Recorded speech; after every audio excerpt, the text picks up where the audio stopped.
Hey, Tim, you want to ride through the other campground?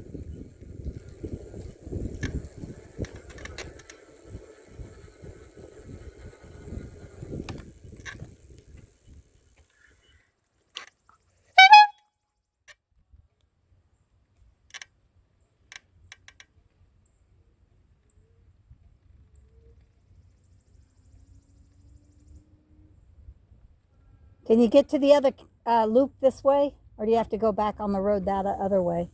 What?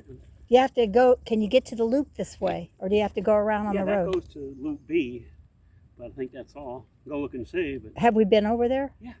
That's the better one? Yeah.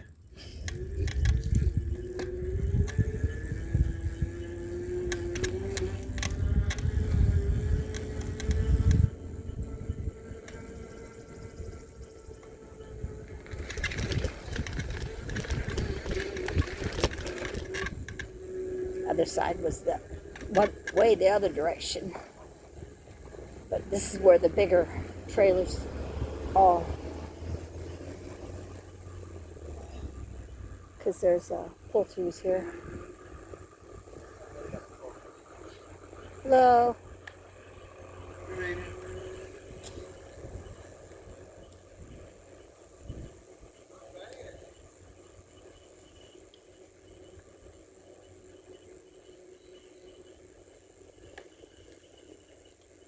There's the yurts over here.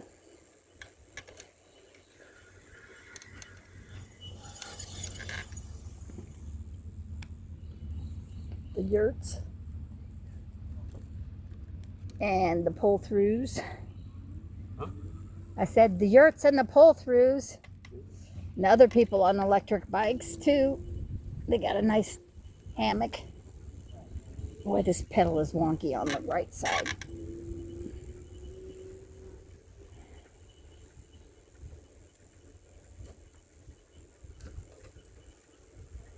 Somebody in this one.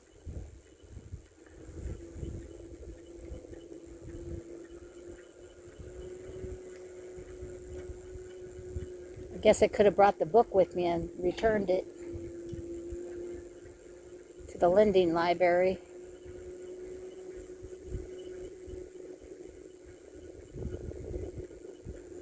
So this campground's a lot smaller than the one we're in, but it's the better one because these pads are all paved and they've got the newer bathroom too. The front of this bathroom has a laundry room, a lending library, and then bathrooms on both sides, and I think all the showers are on the very back.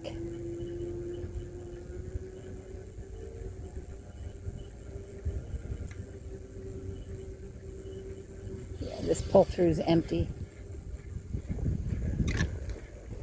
See this nice pull-through? Nice big pea gravel picnic area, fire pit, hanger for the lantern, water, electric, and it's a pull-through. You don't have to back into it. All the other ones are back-in sites. I'm going to go around again. Don't run into me. I was going through the pull-through to show it on my camera.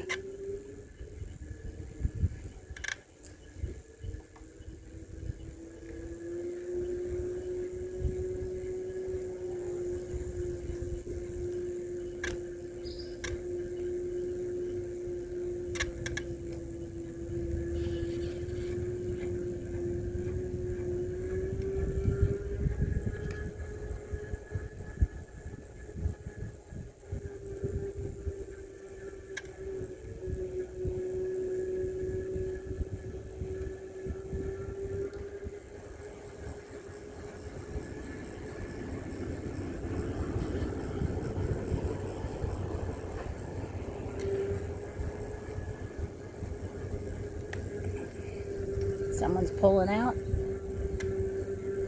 That might be a woodshed, firewood, I don't know. They also have pull-throughs on some of let's see, that would be the right side. There's a couple of them.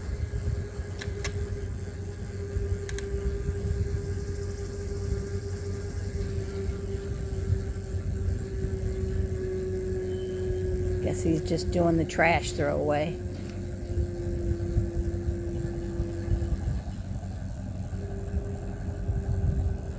Toy hauler. Looks like the back part of this one opens up. Wow. There's 8 new tags up on the check-in sign. So do you know where another, is there more than one bike path that we can do? Or do you just go back and do the one we did yesterday? Yeah, we'll go down, up on the road across the ridge and down again. Intersection. Left and go straight. All right, I'll follow you. I don't know what all you just said. I'll follow you. Waving his hands around. Something. There's the intersection where we come out of the campground. Across from us is where the pool is, which is closed.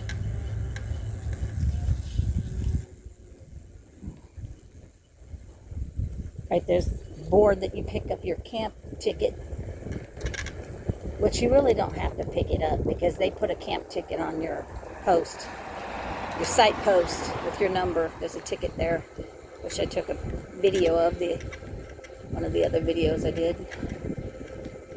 Somebody's coming in though. It's a lot sunnier and warmer today than it was yesterday. Yesterday was a little bit on the chill side, especially if you got down in the shade.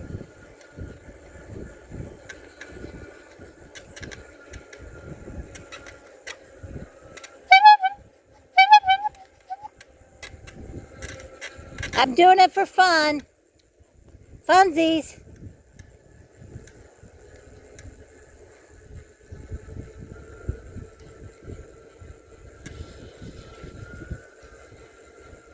Today we're more prepared for our bike ride because we got drinks with us this time.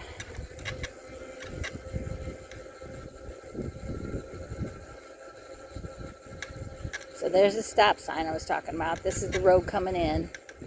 And across from there's the swimming pool. Then it says visitor center, picnic areas, cabins, mansion, museum. I wonder if we go down the side street, there's where it goes down to where we were yesterday.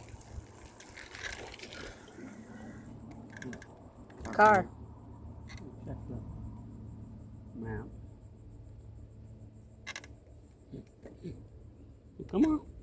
It stops and you go around.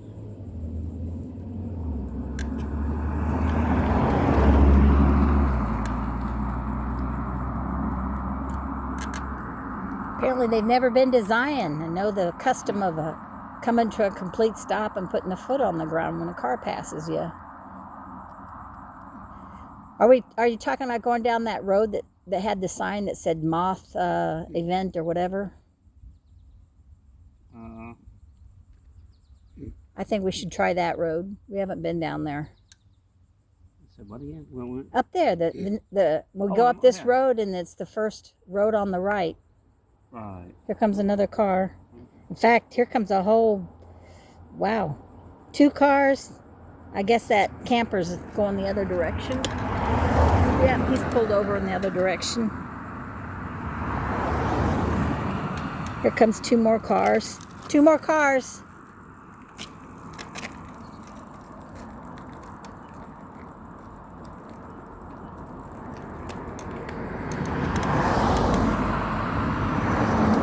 Okay, we're good.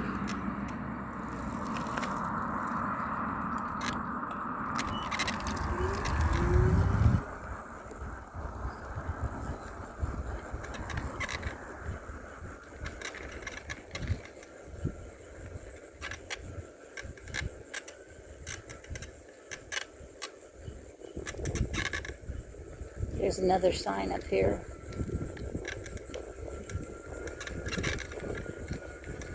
The white one. It says area closes at dusk. Get out of the road, car's coming.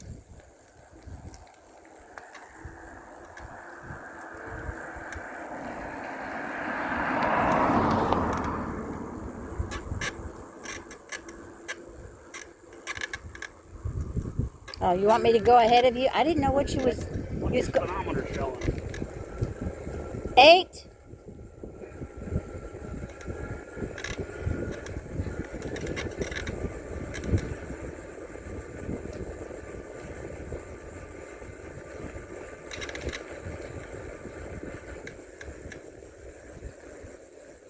This is equestrian historic area, Tim.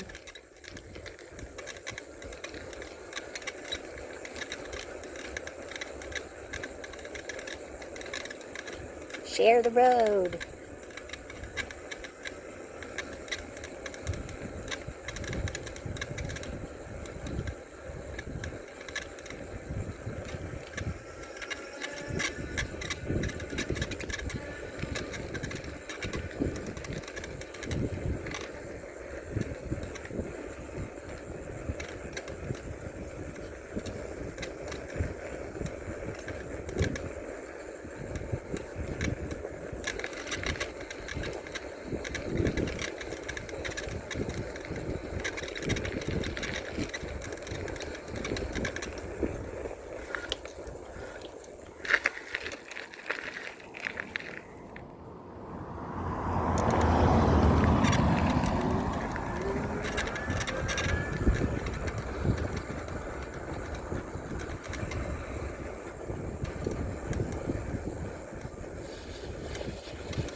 I have to take the fender off. It's rubbing on my tire a little bit.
Miles an hour, 16, 17, 18, going downhill.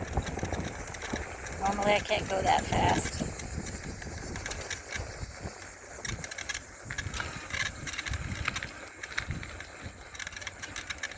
Okay.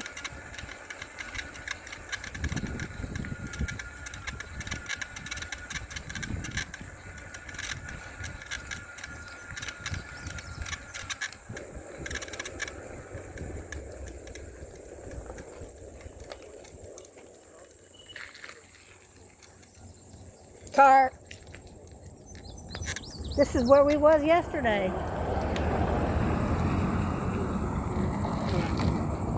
Go off the road a bit and see. Oh, you know what? This it might come out off of where we were yesterday. Yeah, well, this is where we were yesterday. We came this way. We took that boardwalk. Just take the road instead of the boardwalk.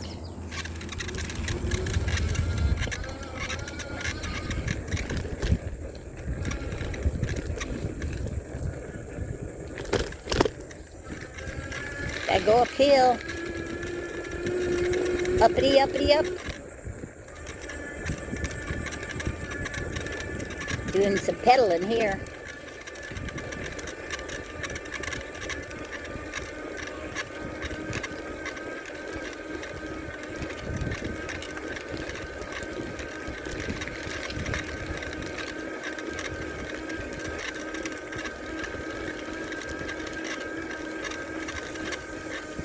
I couldn't go up this hill probably if I didn't have the power of the motor helping me.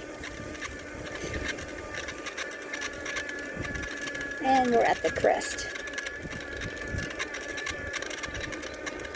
So yesterday we went the same direction. We just went through the woods instead on the bike path, which is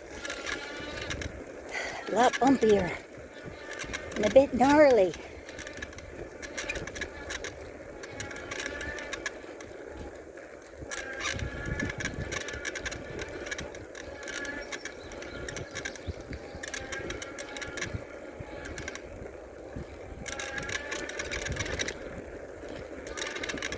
So there's two ways to get back to the historic area. One is through the woods, and it might be a little more shaded. And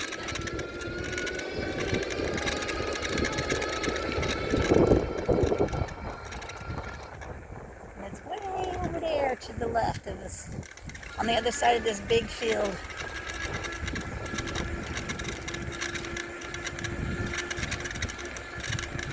So we're just doing the same thing as yesterday, just a different path. I think that's the mansion up ahead.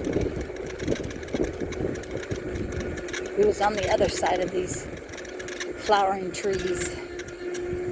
Yeah, and this is the sign that I couldn't read from the path over there. It says Farm Forestry Museum, and it says it's open. So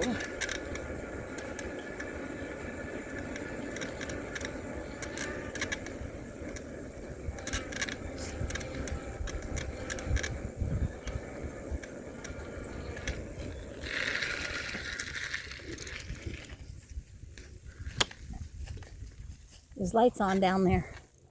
Yeah. So we can do a tour.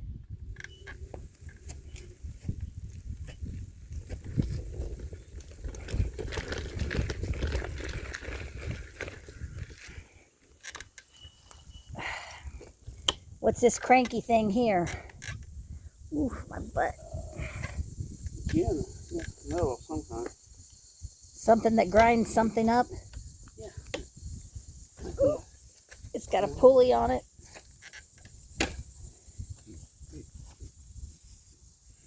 There's some words, but I can't read them under the rust. Oh, McCormick? And deer. Oh. Hard to say. Okay, well that I think it's got a flap on it that opens up. And something comes out over here. Yeah. Got a tractor. It says Chipotle Plantation Farm and Forestry Museum.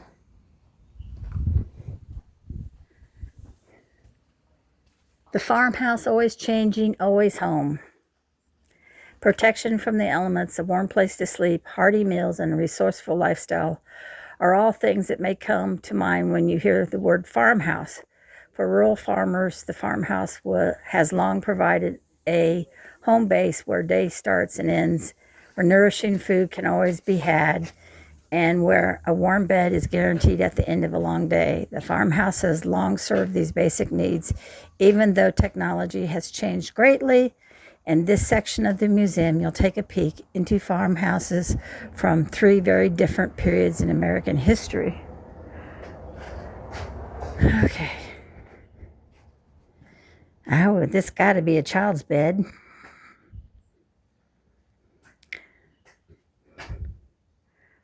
I guess that's the cooking hearth.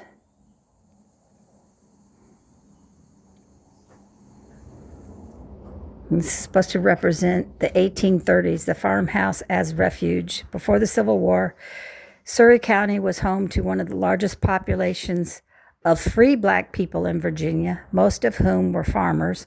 Many of Surry's 1,500 free black residents lived in small 1 or 2 room farmhouses.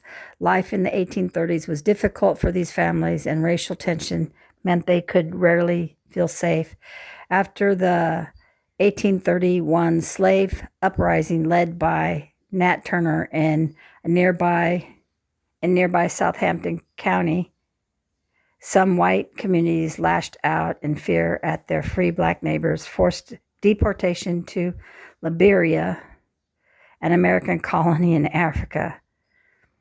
became a very real threat to free and enslaved black people alike. Despite cramped living conditions, a small 1830s farmhouse could be an effective or efficient family and agricultural center. Most features of the house served multiple purposes. The hearth was a cooking space, heat source, and light on dark nights. Beds almost always slept more than one person. Clothing was made and remade until it became too worn out, and food was cooked and stored in reusable containers. Everyone in the family, even the elderly and the very young children, worked hard to keep the farm running smoothly. Look, that's what I'm talking about. That could even be a black widow. You see the spider in the web? Might be a dead one. But, ooh, you know what? It is humid under here. So humid. This is a 30s, so 60 years later. The farmhouse as a mirror for modernity. In the 1890s brought great technological and social changes, which was reflected in the homes of tenant farmers. Similar to sharecroppers, tenant farmers were able to keep more of their crop, meaning they often had more money. During the 1890s, mail order catalogs like Montgomery Ward and Sears and Roebuck and Company gave rural Americans unprecedented access to manufactured goods. As a result, many tenant farmers could outfit their homes with new conveniences like coal stoves. I guess that's the stove back there. Coal stoves. I lost my place. Sewing machines and more. These helped women save time on housework, which left time to produce goods to sell. This practice became known as cottage industry.